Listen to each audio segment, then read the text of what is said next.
Hey there, everybody. This is Ann, and welcome back to Reaper Pro Tips with our disembodied hands, Quindy, and our disembodied everything is John and Justin, really. How are you all? Also, if you hear any background noise, let me know, because then I get to go in the other room and tell David to turn down his goddamn Overwatch. Yes, happy Friday, everyone. Happy Friday.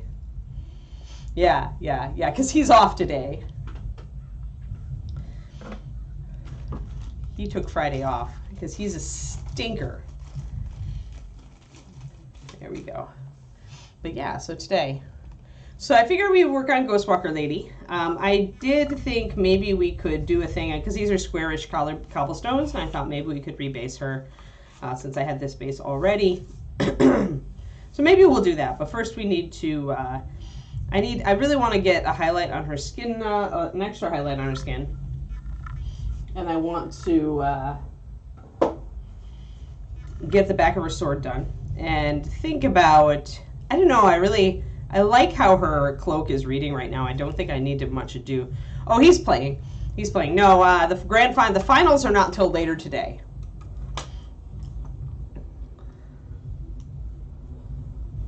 And so that'll be when we start watching, but yeah. Although we still have to, no spoilers though. Don't give me any spoilers because we didn't watch the last game last night. So no spoilers, if anybody knows. But yeah, so he's playing a bit this morning since he took the day off. We didn't check the times, and so he just decided to take the whole day off. Ah, my allergies are terrible today. Pardon me, everybody, while I kind of blow my nose and stuff. Ugh.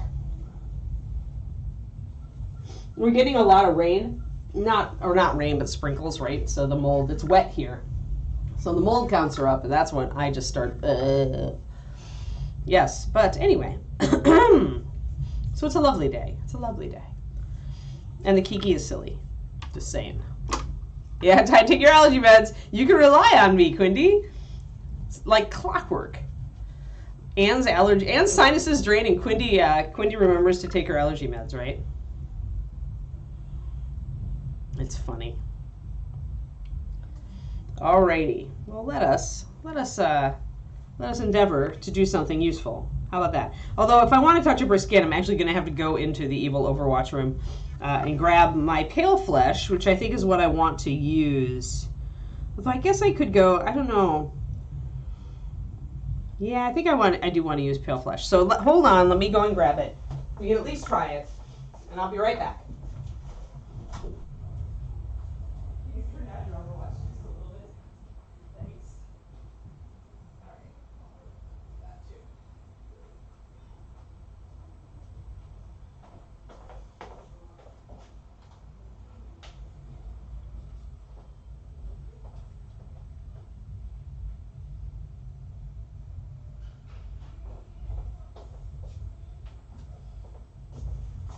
Alrighty.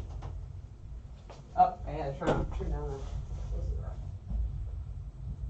the... There. Great. I was going pretty golden with skin on this on her to begin with, but I think for the highest highlight, I do want to bring in something a little pinker. But yeah, hi Roger. I had this hiding in the other room because I've been working on my vampire dude from Cursed City. But he's not. When he gets a little more paint on him, I'll show you guys him. But he's very little paint right now. Oh, mostly Zenith. All right. So let's just do this skin touch up real quick. I just want it a little lighter. Everything else is brighter, you notice, and her skin is pretty played down at this point. So I do want to bring it out because I want more attention on her skin. Yeah, that's what it is really a great highlight for, it's my tail end highlight.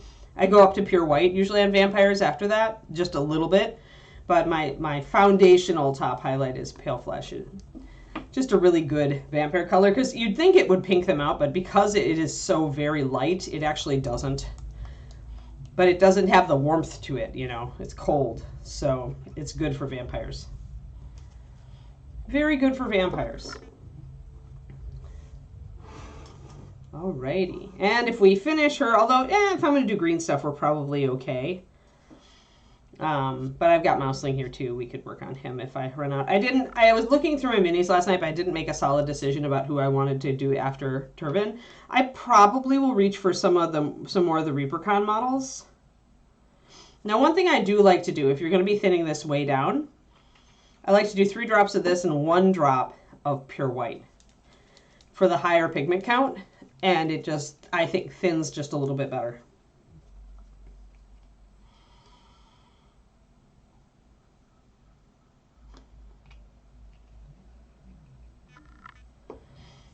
Alrighty, and then I need my water. Boom, boom, boom, boom. 4 drops of paint and 4 drops of water. Because top highlights, man. Gotta thin it down. Thin it down.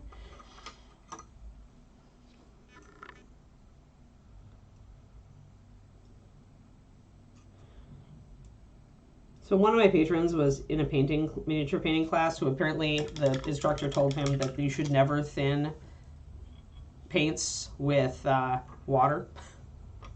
And all I can say is that dude never tried Master Series.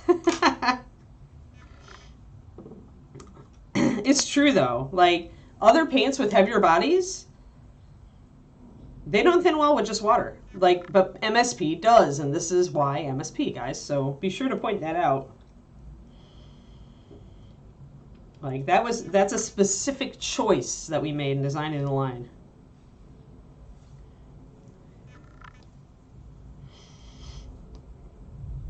I shade it with purples, sometimes with greens. Here, I guess I will show you my vampire. Here you go, crows. So for vampires, this is the dude. And if you get real close, the skin tones are hard to like pick out, but you should be able to kind of see a greenish undertone in here.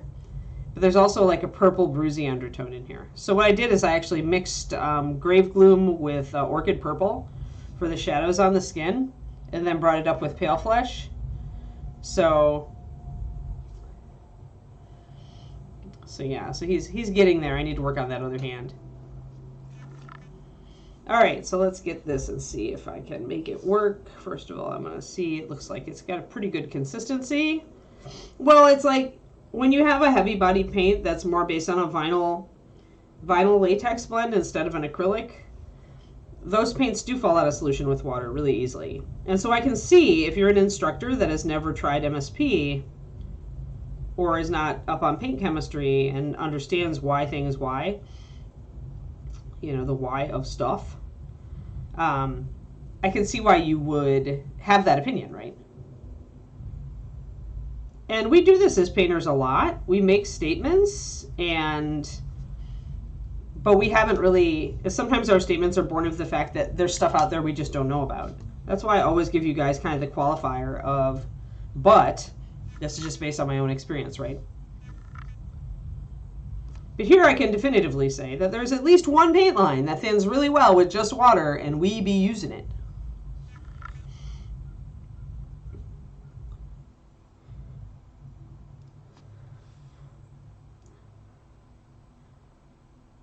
Although sometimes, you know, with other paint lines, I mean, I use water to thin paints all the time. And sometimes the water has a little bit of flow improver in it. If it's a different paint line, I'll definitely, so we're going to bring up that face a bit. You can see, bring it up lighter. We be using it. Maybe. If you choose to hear it that way.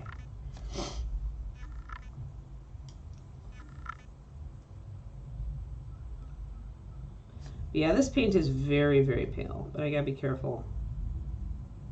Careful with it. I'm gonna bring a highlight down right on the front of her face. Down to that upper lip. Right next to the nose.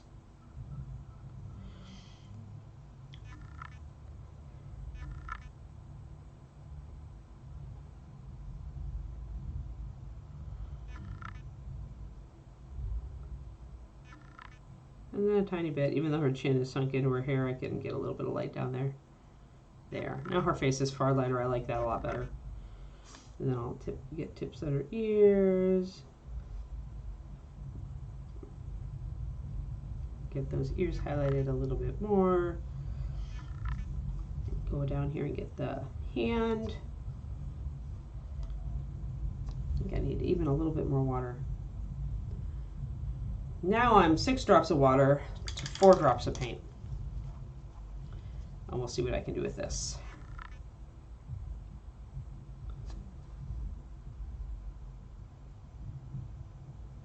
Yeah, that's it.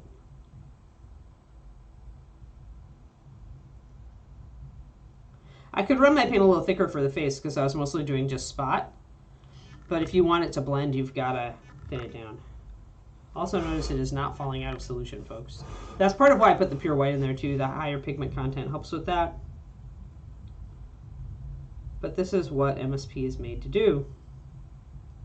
To be thinned way down and to not fall out of solution when it is.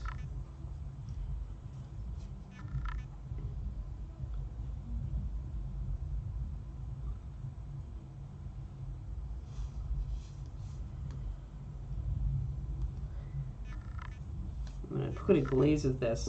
And glazing is going to be even more water. Just insane amounts of water. Like where it's almost invisible. Let's see what I can do here. Putting a layer of that over the top, you can see how that actually does still have pigment. Now we're going to wick it off. Dry off the brush. Pull it from the edge. Pull the extra water off. Usually the water is going to pool between the fingers and pool at the back of the hand. That will help us blend things in.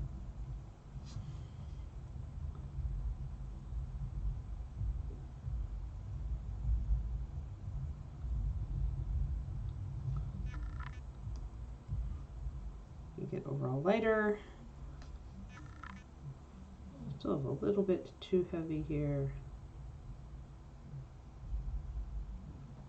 There we go. That's good. Little tiny adjustments. Little tiny adjustments.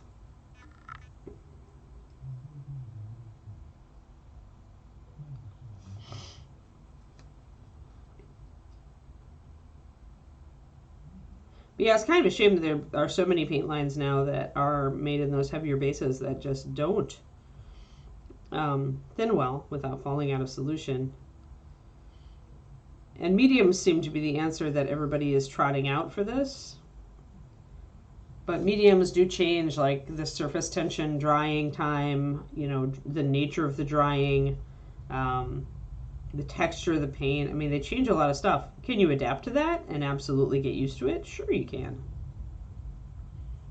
But I prefer the way the paint dries just with water.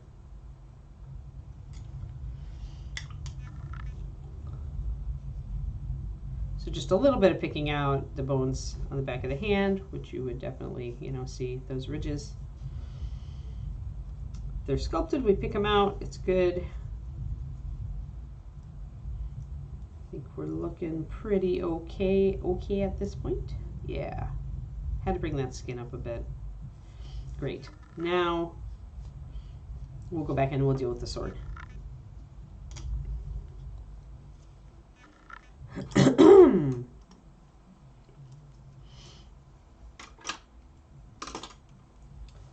All right, where's my cloudy gray? And I believe I was using some of the Akata blue in there that we were using mixed with the carbon scoring blue, so it's this one. And a drop of the Akata. We'll do 4 to 1. And then I'll start adding white. And we'll get out our gray liner, which, as I mentioned before, is a great shader for NMM steel. Lets you get your near black shading a lot easier. It is the primary use of gray liner, in my opinion. I don't often use gray liner, although this is a model I could have used gray liner on. And the reason is that everything on this model is grayed out.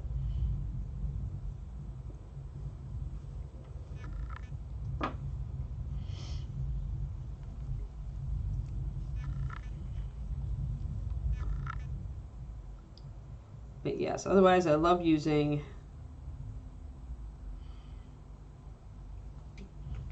gray liner as a steel NMM shader. Makes it so much easier. Very easy to thin, naturally translucent, naturally more translucent than any of our black pigments, which we go for high coverage on.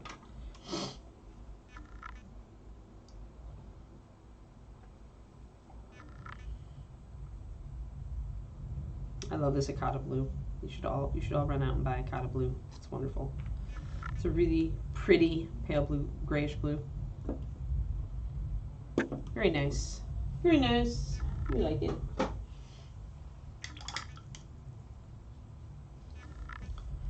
I can tell everybody is busy because nobody is chatting. There is no chat. No chat. All of you are asleep. You are like, it is Friday. We would like to coast through today. I feel that. Papa woke me up early and then it was hard to get back to sleep.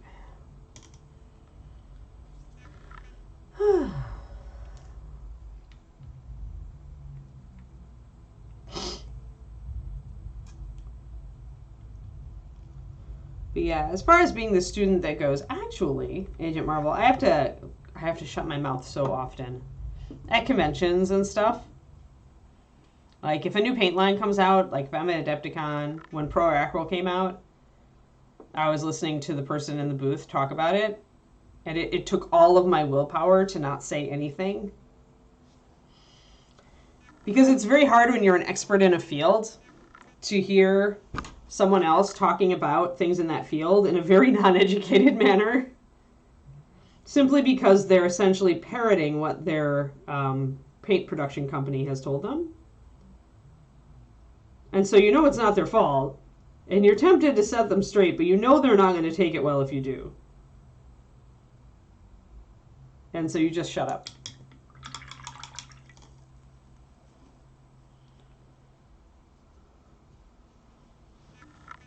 Yeah, I feel it, crows.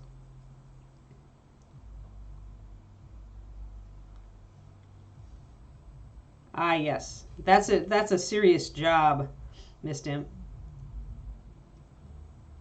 It's a serious job, I know, from recent experience.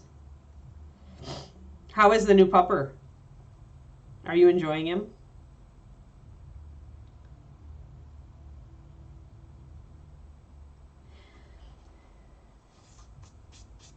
It's hard when it's at a show, when you're there in person, Gibson.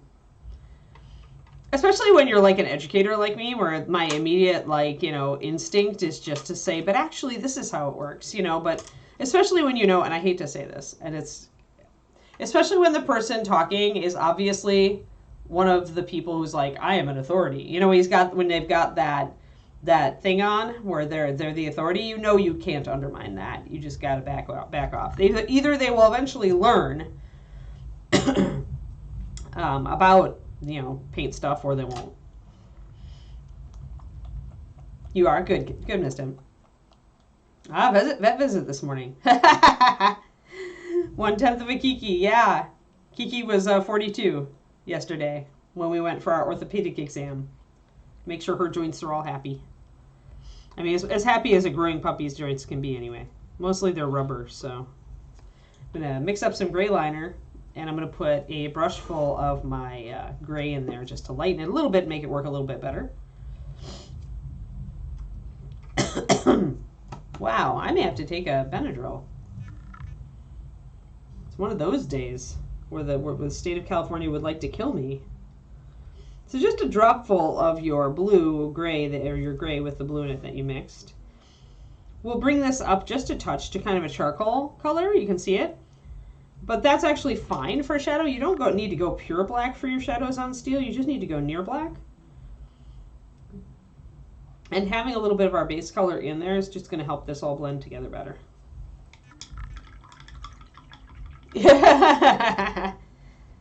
There's a picture out there on the interwebs of like an 8-week-old puppy's like hip joints, and they're just floating. Like there's so much space because nothing is pulled together yet.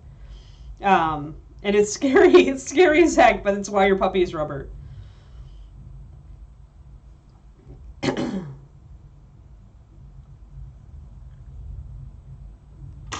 Not only that you know this is wrong, Gibson, but that this person is educating the people in front of him and with the wrong information, and that's what really gets me. But But yeah, I can't do it. Like, I'm getting to the point where if somebody is using a paint line at a booth, I just avoid them.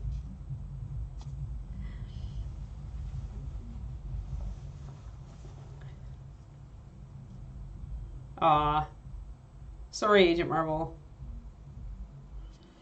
I know those when it's extra fussy days. That's the Keekster. She has those days. All right, so let's kind of duplicate what we did on the front.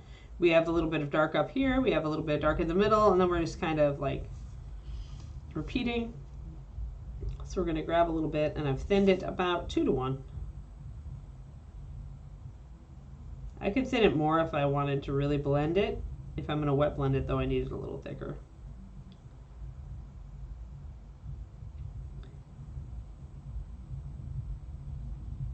I may not need to wet blend it, actually. It's doing okay.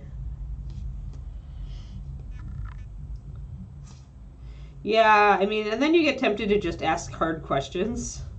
But that just makes people irritable also. So, and some people will get very aggressive. If they're the know-it-all types, they'll get very aggressive if you ask them hard questions. And that gets uncomfortable. So, yeah. You just do what you do.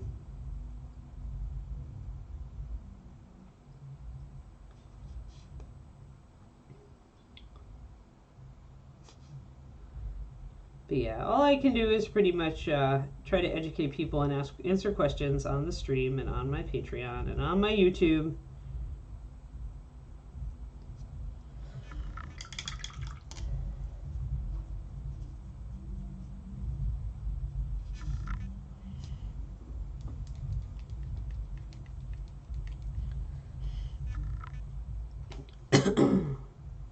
And I rely on you guys to like say, actually, during casual conversations where things come up. Oh, I think my white is almost out. I almost have run through a bottle of pure white. It's a good thing I have another 6. Seriously, pure white, the ultimate white. And I'm going to go 2 to 1 on this. 2 to 1 paint to water. Thank you for the bomb, the link bomb, Quindy.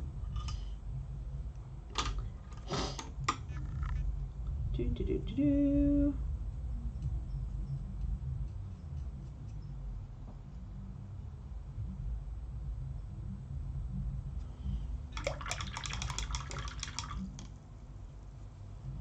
Yeah, me too. Obviously. I have no fear of confrontations for the most part. Except that over time, it's not a fear of confrontation, but like I said, it's like, will this really do any good?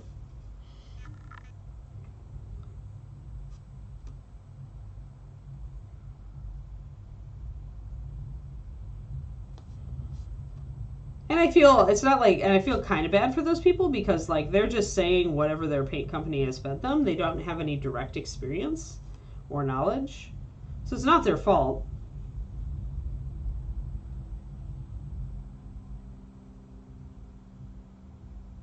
It's not like they felt the urge to run out and learn paint chemistry stuff. They didn't, but they just chose to trust the source, right? But this is where question the premise can come in. But let's face it, most miniature companies not interested in questioning the premise. Like, they would just like some information that they can put on their ad copy and they're good.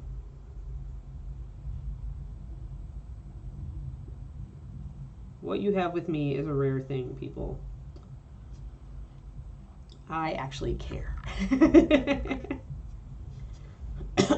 Yeah, definitely allergies. Oof.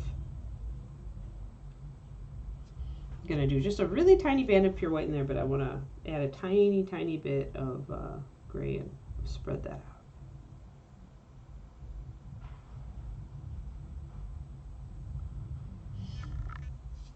Once again, the thinner the paint you've got, if you put it on with any real quantity, the longer you have to kind of blend it a little before it dries.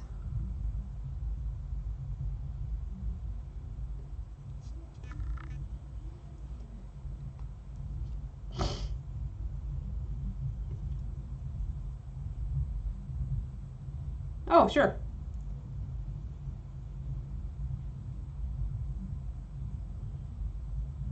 Brother Raymond. Yeah. Hey, I just assume that if people can't respond, like, I know so many of you, like, you know, are listening at work, so we appreciate you being on the stream at all. So I do not expect acknowledgments or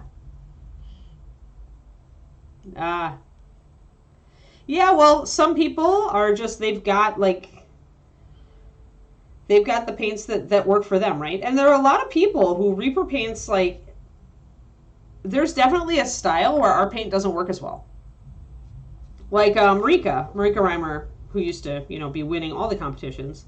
Reaper was not, she wouldn't use it for any of her basic painting, but where she would use it was at the end, because she would use all those thick, goopy paints because she was setting everything up with wet blending.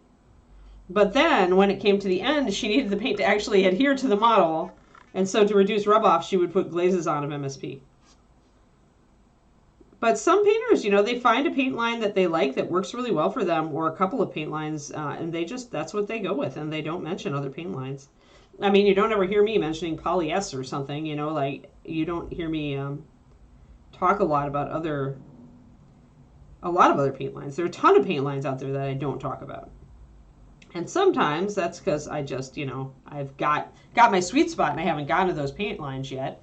Sometimes I have gotten to them and I don't like them, but I don't want to badmouth them, so I'm not talking about them on here. Yeah, for sure, Big Chimbo. Yeah, for sure. I mean, we do ship overseas, but then during the winter, you really, and I'll say this again, you don't really want to buy paint in cold weather, guys. If you live in a warm place, then you're pretty okay buying MSP directly from Reaper, because it's in the Reaper warehouse, which is heated. It's not going to freeze. It's fresh. And you know they're going to ship it direct from them if you're in the USA, etc. But yeah, in Europe, if the paint was shipped before cold weather, you're okay. Although it is, you know, you guys get a lot. There's plenty of countries up there where things freeze. So yeah, I know. In Europe, I think I just wouldn't order paint in the winter unless you were in a very warm part of Europe.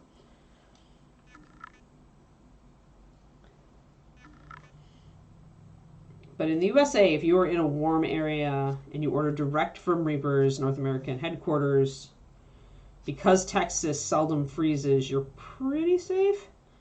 But don't, like, seriously, if you live in Colorado, don't be ordering paint in the wintertime. Just saying. Hello? Hello, Snibblespliff. You have a fun name.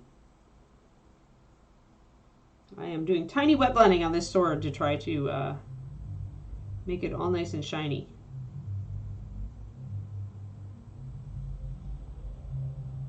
I think my my husband has switched from Overwatch 2 to World of Warcraft. I hear different theme music. He's home today, so he's lucky. He's off work today. Oh yeah, Poly S, right. But yes, we are duplicating our shiny sword on the front and doing a little bit of the same on the back. I'm losing my lining, my edge lining though, so I'm gonna have to reintroduce that.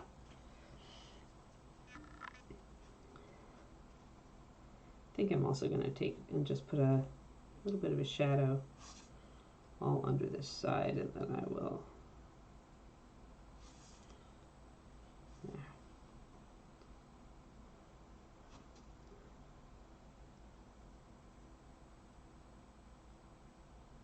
Oof, all right, there we go. But yeah, I mean, there are other companies' paints that I do use a lot and enjoy. Scale Color Artist is one of them. I do mix it with MSP, though, because I want the adhesion. And again, though, if you work with thicker paint, if you work with thick paint on a wet palette, and you don't thin your paints as dramatically as I do, you're going to get a lot of mileage off of other paint lines that maybe I don't. So, I mean, that's why you should always look at individual people. And, you know, maybe Squidmar, you know, he doesn't need what MSP brings to the table. Or he's got paint lines already that he's doing great work with, so he wouldn't look anywhere else, right? Like, we mini painters are a weird combo of mercenary and brand loyalist. Because when we really hit a paint line that we love, we get so loyal. but we're also super ready to run out and try the next new thing. It's just, we're so that. We are so that.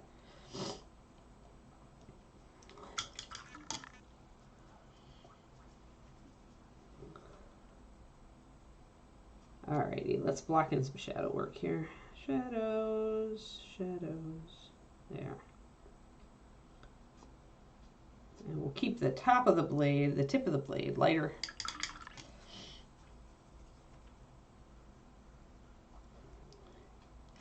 Yeah, exactly. That can happen too, Big Chimpo, for sure.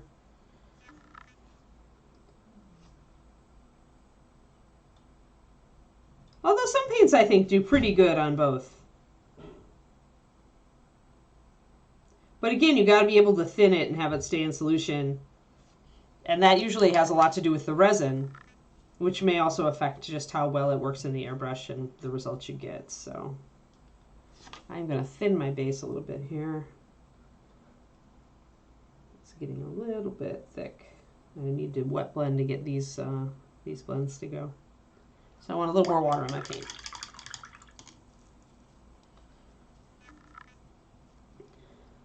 Yeah, I'm not a big airbrusher. David does it from now, here and there.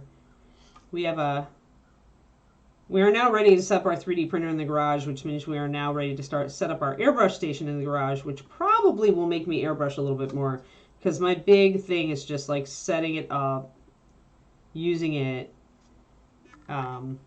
cleaning up after it, right? So if I can reduce the resistance there on one of those factors, it'll be good. I darkened that way too much. So little tiny NMM steel areas are pretty futzy, just gotta say. Pretty futzy. But I do need my strong edge white highlight. That helps. There we go. Oh, yeah.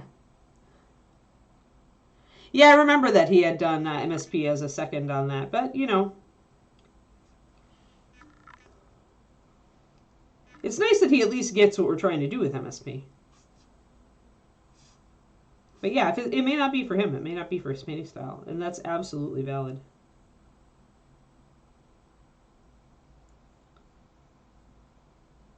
For me, it's always going to be a part of my painting style because I thin so much. So I want to paint that I can thin down to, 4 drops of paint and 6 drops of water, or 1 to 2, and it still stays in solution and it doesn't separate, right? That's what I want. That's what MSP is good at. And heavier resin paints won't do that. They will fall out of solution.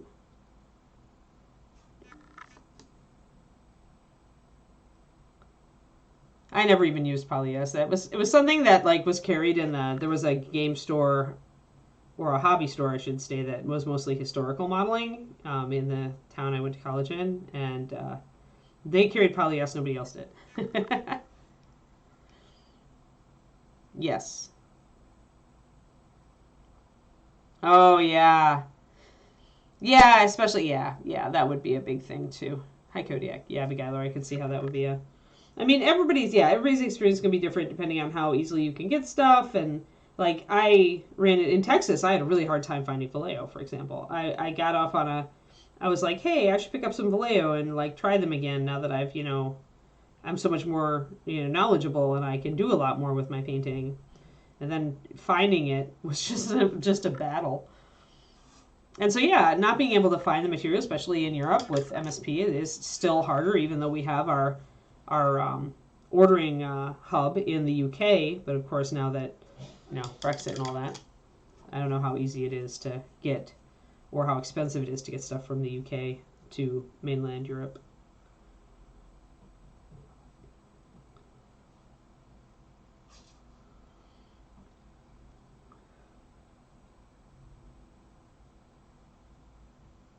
So, with the edges of swords like this, you really just got to go slow.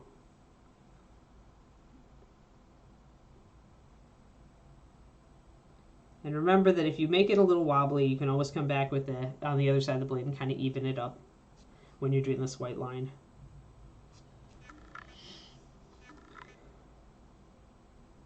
But yeah. comes down to everybody's got a different painting style, and because of that, there is room for a lot of different types of paint lines in the world. And now I can come back with my side of my brush and get the lower edge, which is so much easier. There. There, now that's coming up.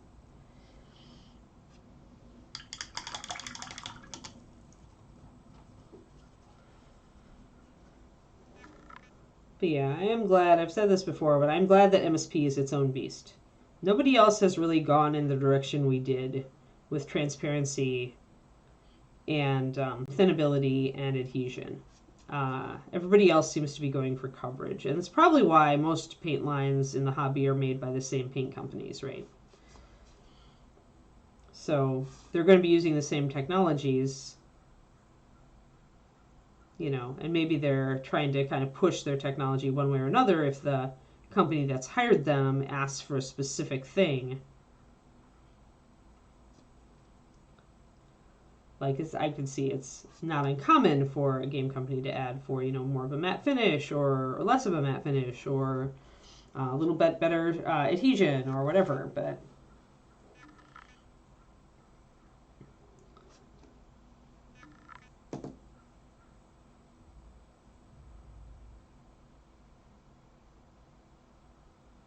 yeah, but that just means that you can order Reaper direct from Reaper, which is the best way to go anyway, Gibson, because it's always the freshest batch.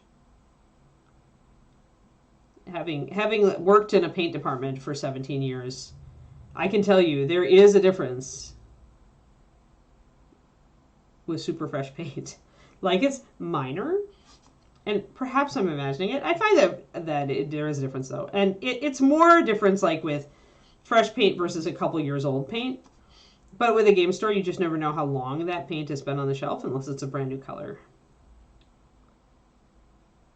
So I always advise people to order direct from Reaper. I mean, support your local game store if you can, and if you have, you can always do a special order usually. If they otherwise carry Reaper stuff, they should be able to order our paint.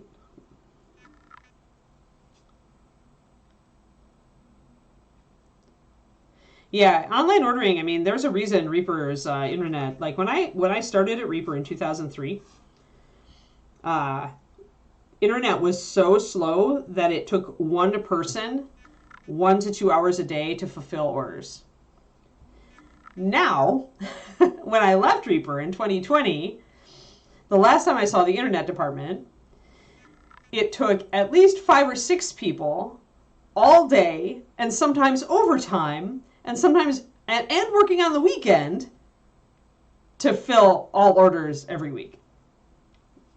So that gives you an idea of how exponentially internet ordering grew for Reaper over the last 20 years.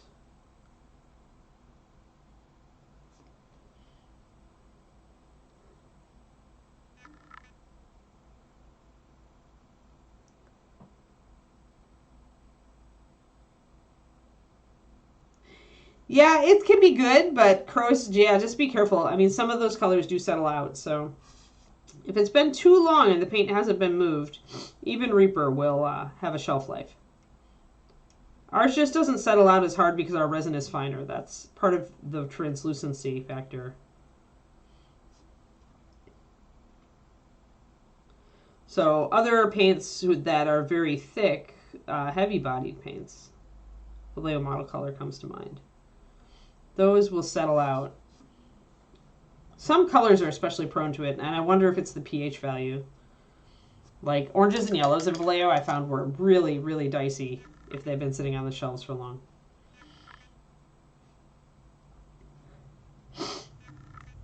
Yeah, internet, well, and that gave, I mean, internet being so good and direct ordering being so strong, you know, gave Ed the freedom to be able to do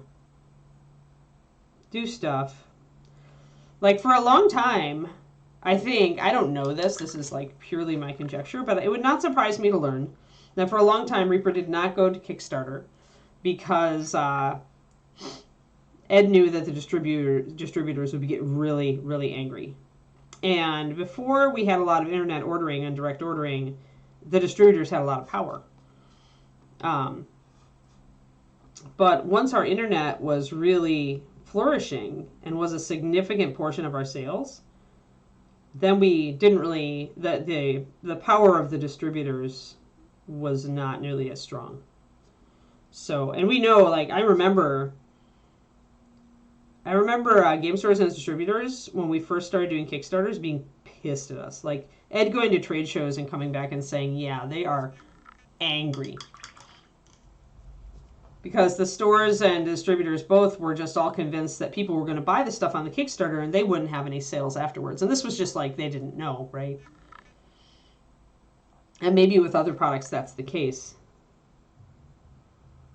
I can see that being the case with board games, where because they're so expensive these days, especially miniatures board games, you have a lot of people jump on the Kickstarter and then it doesn't sell nearly as well in stores.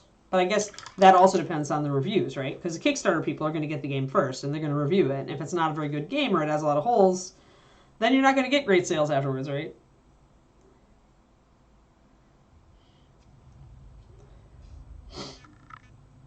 But yeah, so when Reaper started doing Kickstarters, we definitely got some pushback.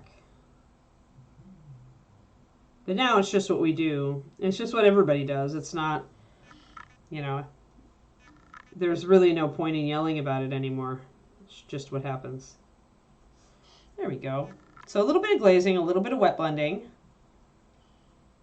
And I'm still a little bit dark. So if we look back here, see that how blended in my dark lines are. Plus I've got a little bit more lininess along the top edge here.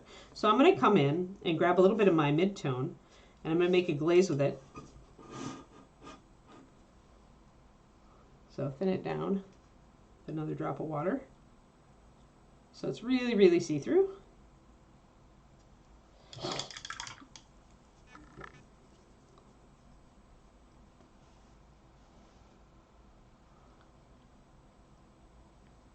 Yeah, but that kills game stores. Like, game stores don't operate at a very large margin, and so having to discount stuff really doesn't help them at all. Like, it really hurts them.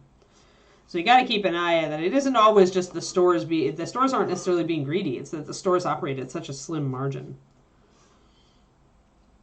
They don't have a huge profit margin in game stores.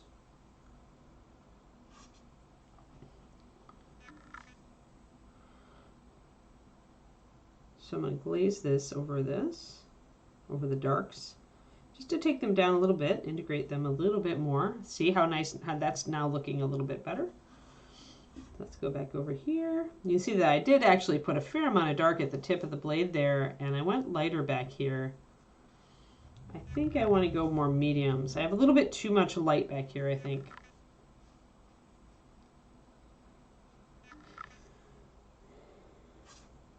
So I'm going to glaze across there.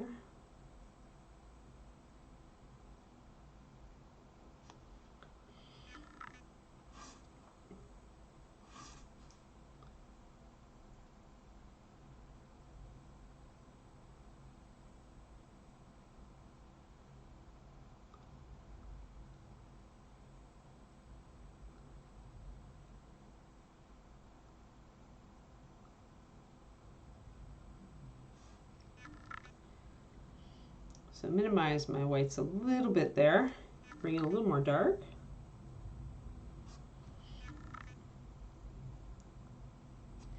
Yeah, I got a Turbo Dork metallic, and they're very thin. Like, it's very, metallic paints there seem to be two types of metallic paints, and you guys know I'm going to work this up as a PDF for my Patreon, right?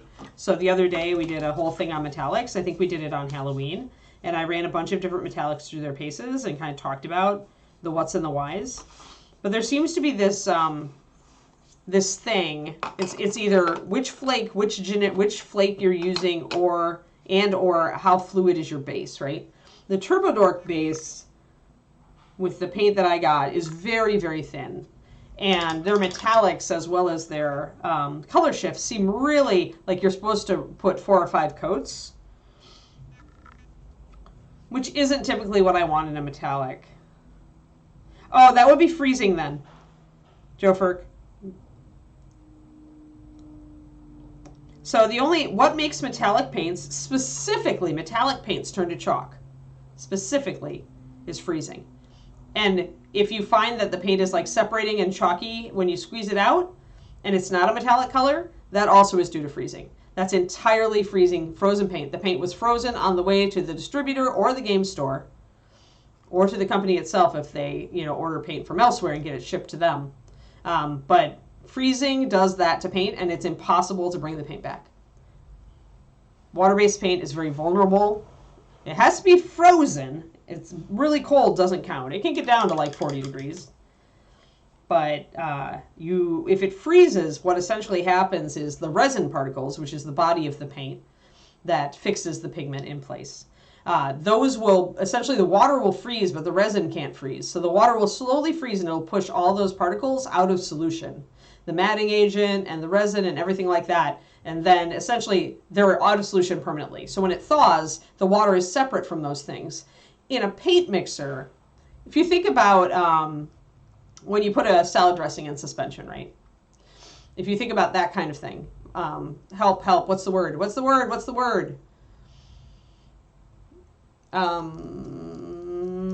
you get an oil and water to work together. Anyway, I can't, my brain, I needed more caffeine, what can I say? Thank you, emulsion. So paint is also an emulsion. And you can imagine how hard and long you need to shake resin and water and silicates and everything else to get them to go together and stick together, right? With surfactants. Surfactants are the glue in there holding everything together, but it still takes a industrial grade, really high powered mixer to put those into emulsion. When you freeze a paint, you're squeezing it out of emulsion, and there is no way, I don't care what paint shaker you've got on hand for your little bottle, but you are not going to get it back in solution. It may seem so. If you really shake it vigorously, it may seem when you squeeze it out that it is back, but then you're going to see it separate right on your palette. Quindy, that's a better word anyway. Saladification. Let's do that. But anyway. Oh, thanks, Grey Mouser. Yes, officially, what do they call it in the old days? No longer living in sin. Not that we really feel that way, but yes, David and I are married now. And you're welcome, or thanks rather. But my brain really does need. You could tell the puppy woke me up at like 6 a.m. and then 6:30 a.m. and then 7 a.m. It was bad. Puppy was like, I am going to make sure Mom gets no sleep today. Saladification. Yeah, I'm on that. But yeah, so freezing, that's why freezing destroys water-based paint. Because you simply cannot get it to emulsify in its little tiny bottle with your tiny little vortex mixer. Once it's out of solution, it's out. There we go. I like that a little bit better. I'm going to darken it even more a little bit at the tip, though. I want a little more variance. I haven't gone to dark enough now. I brought it up a bit. Some puppy wants walkies. Yeah. She wanted something. She wanted just out. She like always wakes up early and plays, and I've been trying to keep her up later at night, but then we get dingo. Because, sleepy, angry puppy.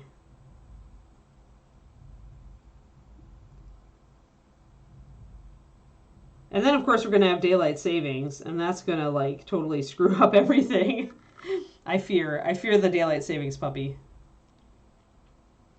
It does mean my brain is definitely off today, though. I need my nap. Need my power nap later, for sure.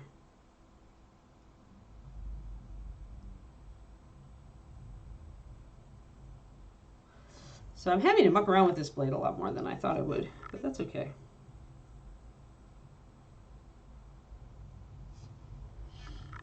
That's a little better.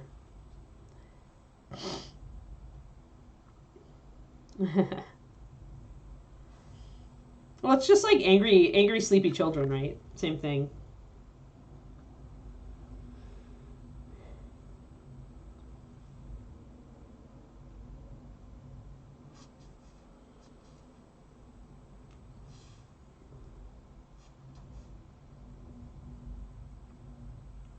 I mean, she's like a 2-year-old right now. All right, I think I'm looking okay there. I think I want a hard, you see the little dark line that I put though right under there? I think I'm gonna emulate that. I'm definitely missing it on this side of the plate. So let's bring in that dark line.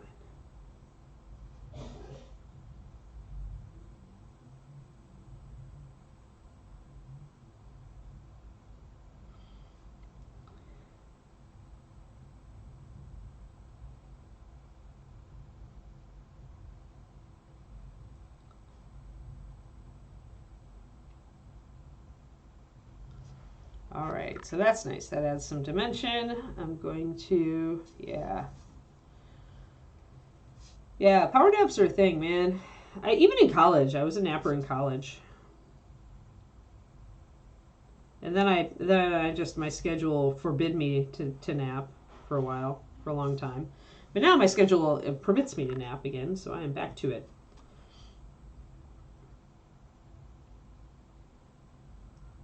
Using some of my base color to blend that in a little bit. Now I think I want that light right down there.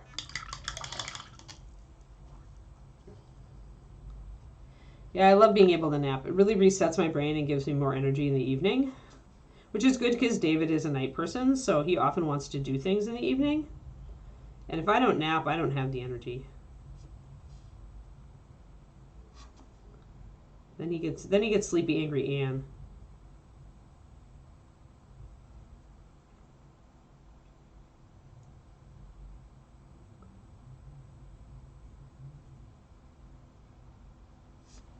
I want to bring that light in there. I want to take it down a little bit here. There. Like that.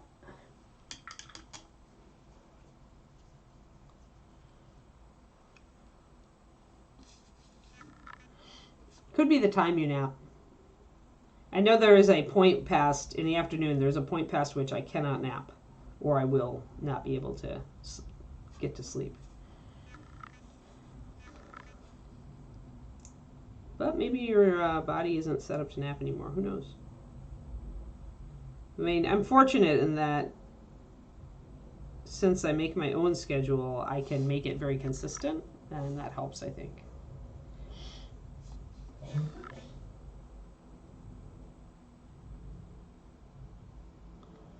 There we go, a little bit more light. I want just a bit more though. A little bit harder of a white.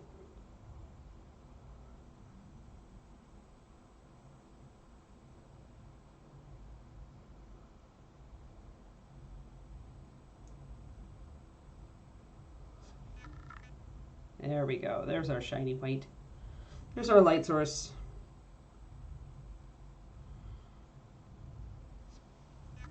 Sweet.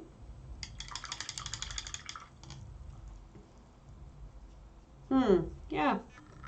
I take like 20 to 25-minute naps. I don't take any longer naps. It is definitely a power nap.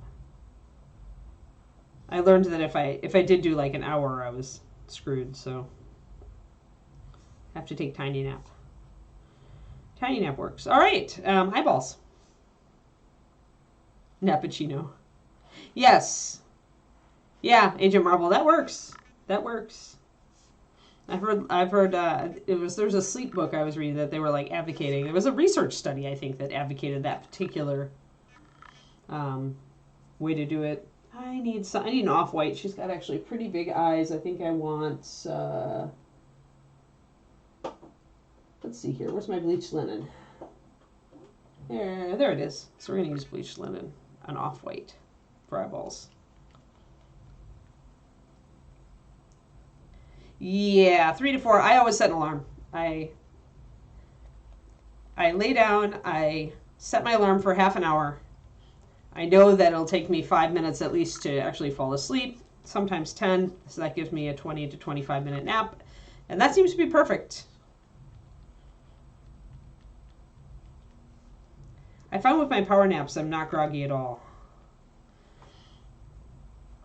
But everybody's got a different system, so like, There is a pretty good book on, I think it is just called Sleep. But be aware if you read it, you will like never look at your sleep again. Like you will suddenly start being like me and prioritizing your sleep above all else. Because you'll find out what happens when you short your sleep biologically, and it'll scare the bejeebus out of you. But let me see if I can find it. Boop. Oh, I need to charge my phone.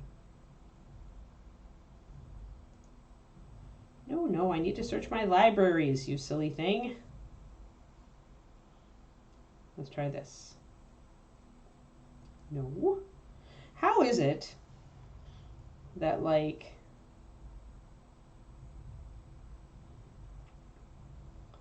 sometimes it'll just search my library, and sometimes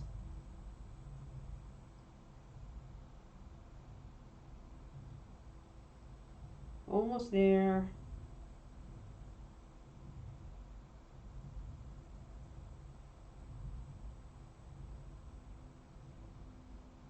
Almost there.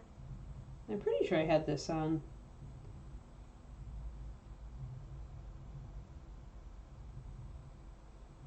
Maybe not.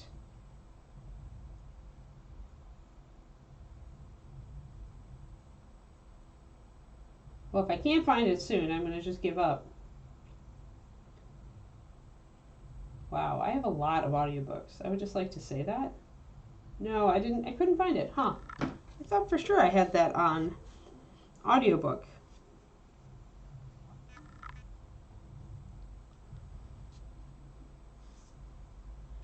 Spooky. Ah, maybe I can find it on.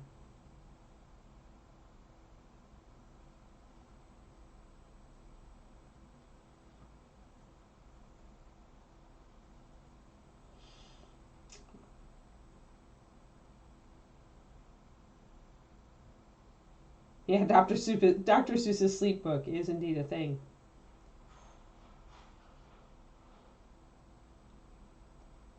Yeah, I don't. Darn it.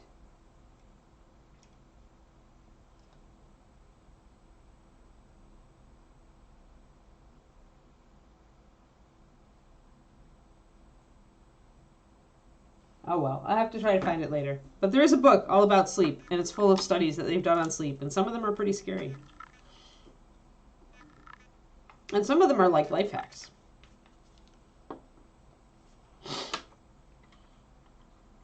Ah, in bed by 9, nice.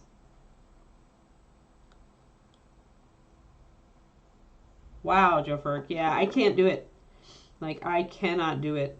I have to have, at the very least, 7. 7 is minimum, but I am the most functional human if I get 8 hours. Like, I never thought that would be me. When I was younger, I shortened my sleep pretty regularly.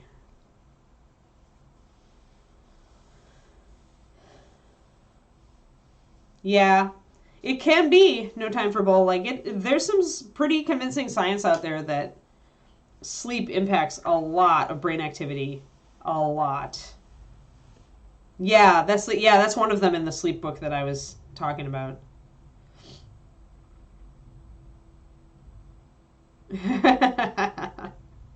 You're funny, Quindy.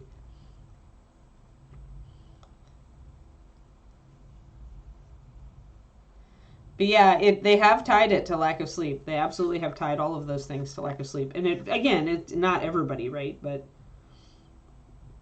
some people really do okay on 6 hours of sleep a night. But I can't anymore. If I ever could, I was probably just deluding myself. All right, so let's. We've already painted the eyes in dark, so I'm gonna make my paints at 2:1 for an off-white. So it's got to be thin enough to come off the brush nicely, but thick enough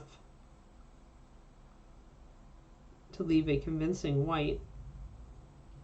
So we've got that painted in there, and I've essentially made my brush. The trick to make your brush really, really sharp is to load it, and then when you dab it off, flip it 180 degrees each time so that it's a paddle, so it looks that way, but then on the edge it's super sharp. And you paint with the edge. So if you have narrow eyes like this, that's the way to do it.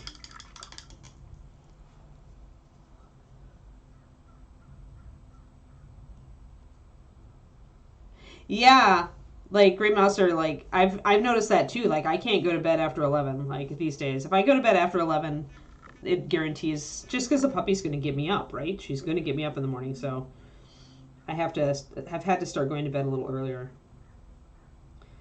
David's such a night owl that I wonder. Like I'm always impressed that he actually does come to bed, though he does stay up on his phone a little longer. But I swear he probably gets better sleep now than he's ever gotten since I moved in. Just because he wants to go to bed when I go to bed. Ah, that eyeball is very silly. Yeah, that's true. If you're doing a lot of exercise before bed, that can wake you up.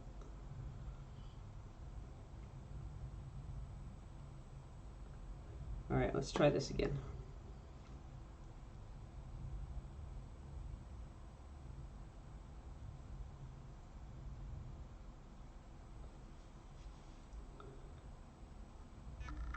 There we go.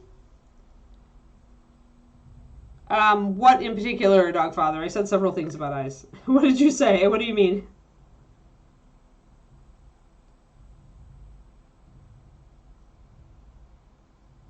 Which part?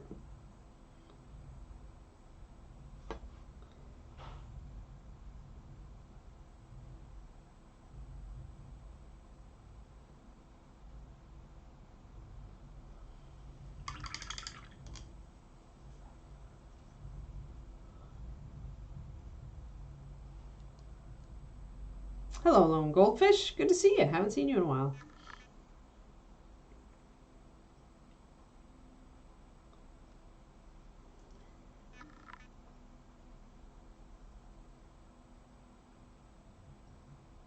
I didn't do the purples. I didn't do the pupils. And I never start with a black base. I always use usually an off black, like walnut or brown liner. Black tends to be... can be okay on 28 millimeter, but it will give you a more cartoony eye.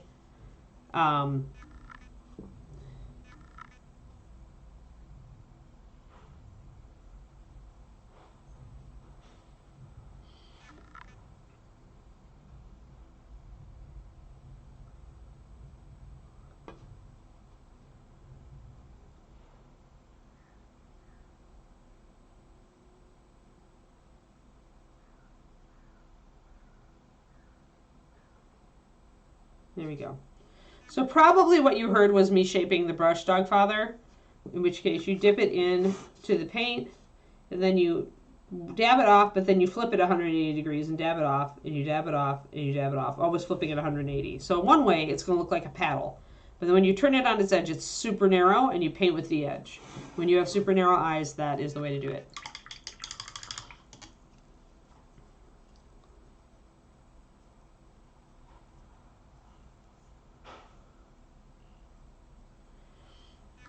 Yeah, cool. I mean, if it works, it works. Black will usually make it a little more cartoony, though. And on 28s, it's usually, I mean, walnut is about the same. It's really close. And walnut's usually what I use to fill in the sockets. But I try to avoid using black because I do like to err a little bit on the side of more natural, less cartoony. And if you use black on bigger models, it's really going to look wrong. Unless you thin it a lot. So we've got our whites down. So I'm going to use walnut again for the pupils, iris pupils. Yep.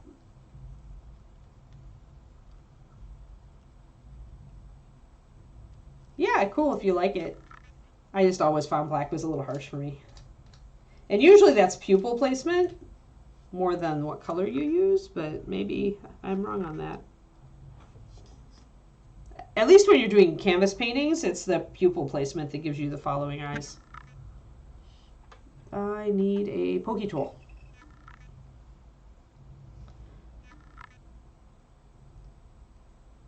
My walnut is cloggy.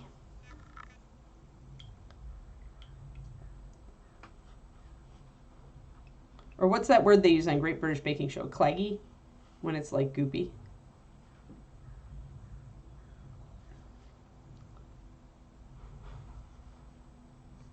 Speaking of which, the new episode is on tonight. All of our, all the people we didn't like all that much are gone now. So now Great British Baking Show is going to be painful. But we only have a couple more eliminations before the grand final, so.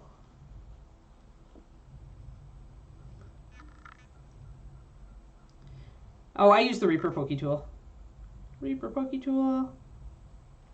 So I'll use almost anything in a pinch if I am caught without my Reaper Poke Tool. I've even used my pin vise. But yeah, I've got a bunch of Reaper Poke Tools at this point.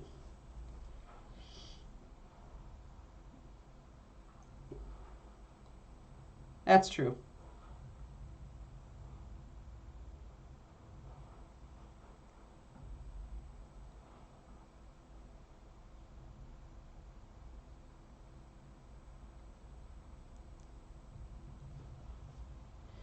Yeah, but I mean, all you need to do is have something that pokes, right? I have a bunch of stuff I used to use, and those are in my travel kit. So when I travel, I'm using those other things. I have to paint up Julie's dragon head Poke Tool. I should do that. Do you guys want me to paint the dragon head Poke Tool? Maybe I should do that next. I should have the dragon head Poke Tool be painted on stream after this model. What do you think, guys? Hopefully I can find it. I put away a bunch of stuff that was like around here so that the puppy wouldn't get it. If I can find it, I'll totally do it. We can paint the dragon head Poke Tool. I'll even let you guys vote on the color.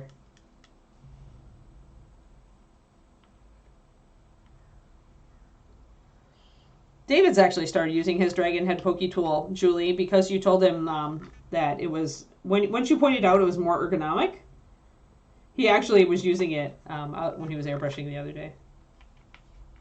I noticed. Because he's like, I didn't know about this. And I was like, blah, blah, blah. And then he's like, well, Julie said this. And I'm like, oh, yeah, that makes sense. And I was like, trying it. No, hot pink is not an option. Oh, the dragon head Poke Tool from Reapercon. It's like got a resin dragon head on the end of it, or a bones. I think it's a resin. I'd have to go and find it.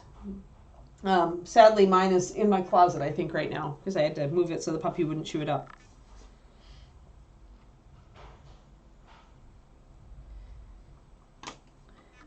Well, you know, this isn't necessarily a show that is a paint-along show. It didn't start out that way.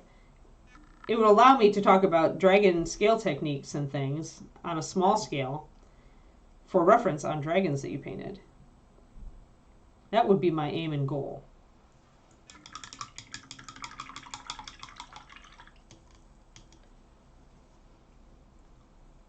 The dragons aren't metal? Little goldfish? We were just talking about that yesterday, how actually it was a good thing they weren't because of the cost. The cost of tin has gone so high, nobody would be able to afford dragons.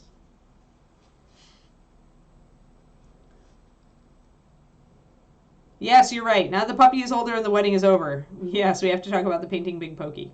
This is for sure.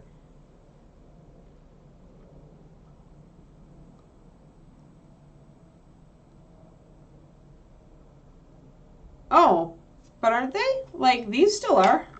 The skull ones are, aren't they, guys?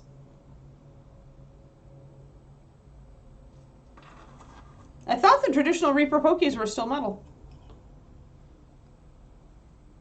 I mean, I'd be kind of shocked if they weren't. I thought the dragon was just not metal because it's just got a nicer cast that way and not as heavy. Crow's Nest Pokies are metal.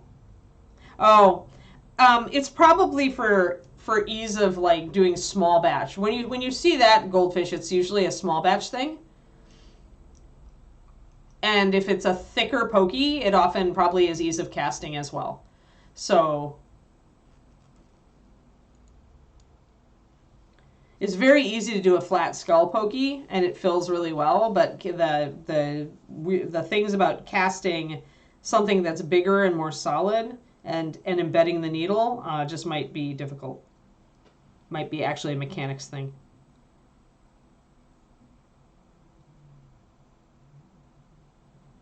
What are Poke Tools for, Pixie? They're for when you have a clogged bottle.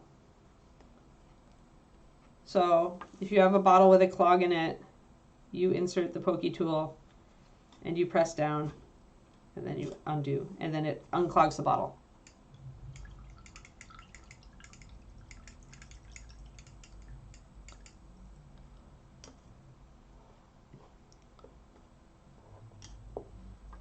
All right, now I gotta do these eyeballs. And I may have thinned my walnut just a little bit too much. Well, we'll see. I'm gonna put just another drop of paint in it. My walnut's getting low too. Dang, I'm going through this paint. You need to dig out fresh bottles for a bunch of stuff. But yeah, I'll try to grab my dragon pokey tool and prime it then. And we'll do that. We'll do a tiny dragon head on stream. And I'll let you guys vote on the color. And I'll even let metallics be an option because it's tiny and I don't have to paint an entire dragon in it.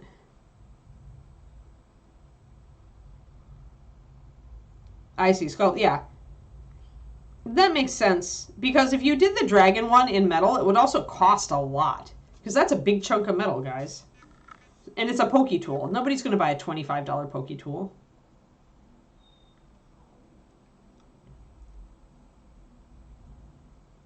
I'd have to find, I think I have mermaid scale somewhere. I don't know. You guys figure out what color dragon you want to see me paint for the pokey head tool. And then we will essentially take suggestions the day of, and we will whittle that down to like choice of 4 or 5, and we will put it up as an official poll, and that will be what I use.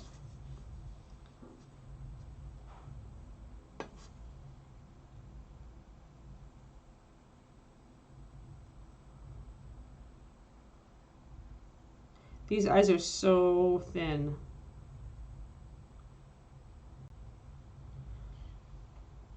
And now I put just little dots in there. Now I need to widen them out a little bit. That's why I get to like whittle them down, Joe. You can say it and I'll put it on the list.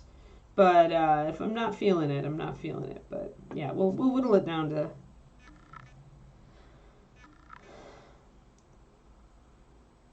All right.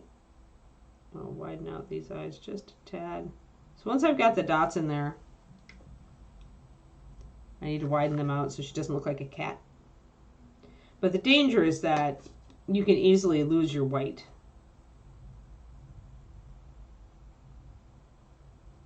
So you just need it to be a little bit wider. Oh, that's Kiki. I hear the puppy. Puppy is saying it's almost time for my walk.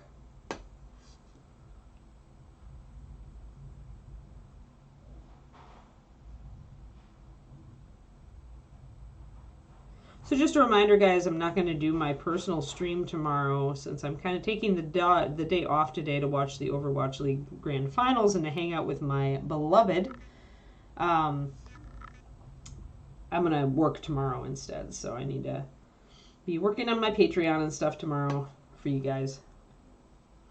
I will not be doing my stream, just so you know. I will be back the days after.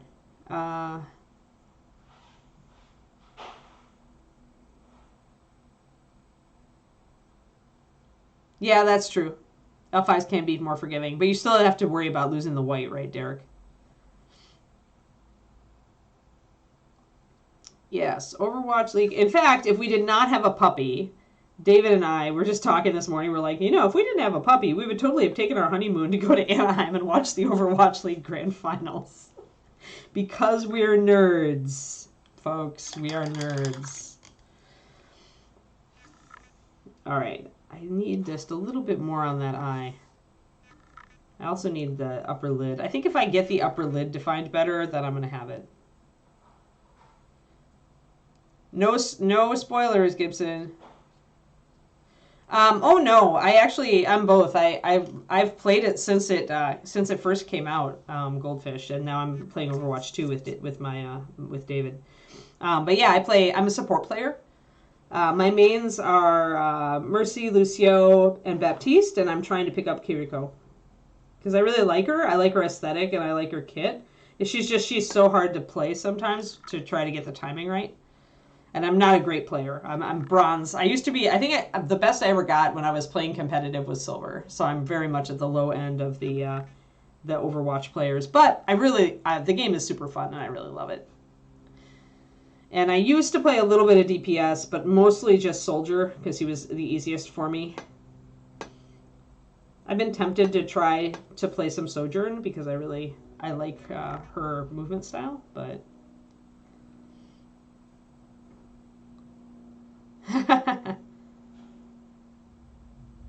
Oh, okay. Gotcha, Gibson. Yeah, Houston is my team. I was a fan of Dallas, but then when Dallas just kind of switched all the players, I didn't like them as much. There we go. So got the eyelid. Better. But yeah, these are so small that unless I artificially enlarge them, I really wouldn't be able to do a catch light in them, I think. So she's just going to have normal eyes, I think. I might put a little bit more of a white at the back. Catch the light there. Yeah, you just gotta have good aim for that rail, and I don't know that I do. Although at the level I play at, people stand still a lot, so maybe it's easier. Hate to say it, true. But yeah, I'm a support player at heart. Like, I also played World of Warcraft for over a decade, and I was always a healer. So healing is where it's at for me. The healing game is where it's at.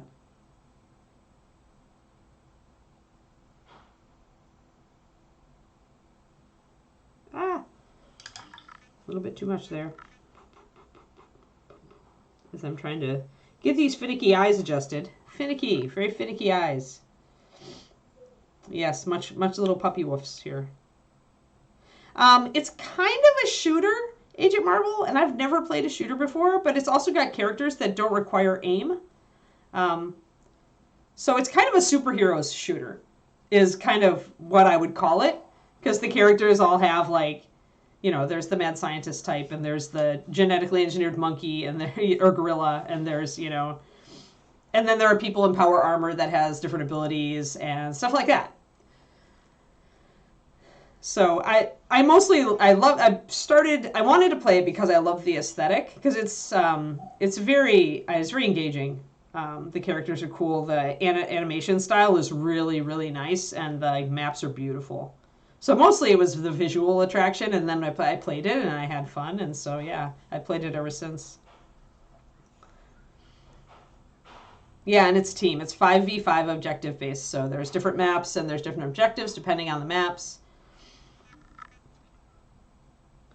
And once I started playing it, I watched a game of competitive, and I really got hooked, and so I've been watching competitive Overwatch. So it's my sports ball.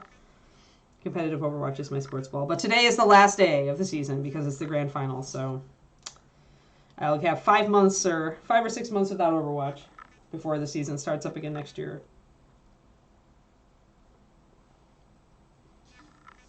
But yeah, I really enjoy it. It's best if you don't. It's a competitive game, but best if you don't take it too seriously, in my opinion. Some people get really salty over it, but I'm just like, eh. Yeah. Oh, League killed healer, yeah. Yeah, I really like healing. It's challenging, and I don't have to have, like, great aim, but it helps to train my aim anyway. Like BAP, obviously, I do need aim. I'm a little scared to try Anna, though. Like, I tried her once in Mystery Heroes, and I was to say I was pathetic is understating it. But yeah, I really like it all. I've got the art books. I like that stuff. Hero Champion Shooter. Yes, and I'm glad it wasn't. I actually have to say I'm glad it wasn't an MMO. Much as the world is really cool, I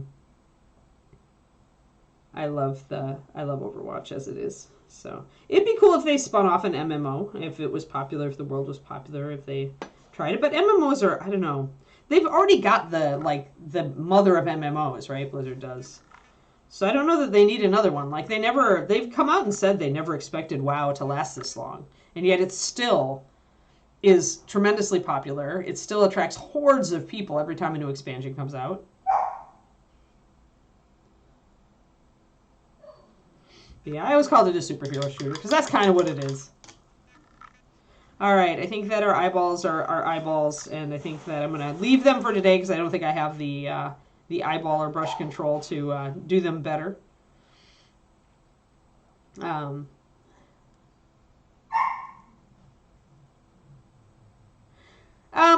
Overwatch will essentially assess your skill level and then pair you with people at approximately your skill level, Agent Marvel. You still get Smurfs every once in a while, people who have an alternate account who are leveling their new account.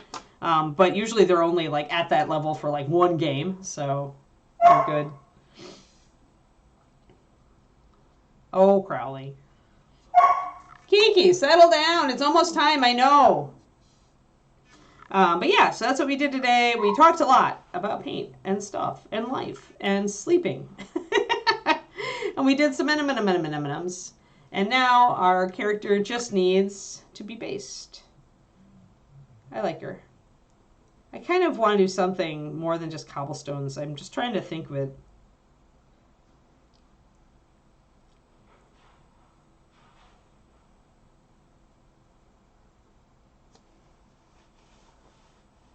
I thought they always had a subscription, Jeffrey. Didn't World of Warcraft always have a sub? I mean, you could play up to a point free. I know that. But, like, they've been a subscription MMO since day one. Yes. Free the Kiki, yes. I know. It's true. So, yeah. So then on Monday, guys, we are going to Mouseling. We're going to do more OSL. We're going to bring up our highlights on the Mouseling even more. Oh, I see the WoW 3. Got it. Right. But yeah, so we'll keep on doing our lighting, and we're almost done with it. We do need to bring up the face more, and I need to go and NMM my stuff. But Warcraft 3, right? Yeah. Oh, and Reaperland should be on. But yeah, so after we've got our lighting effect really nice and strong here on this guy, on his side, we'll start putting a reflective light or a cooler secondary light source off on his dark side. So yeah. Yeah. Okay. Well, thanks for coming out. And yep, Reaperland will be on, says the Quindy, so we'll trust her. Yeah, anybody else who's watching Overwatch today, yay! And and we will talk to you again on Monday. Remember, I won't have my personal stream tomorrow. I will be back here on Monday. All right? Have a great one, everybody, and I will talk to you then.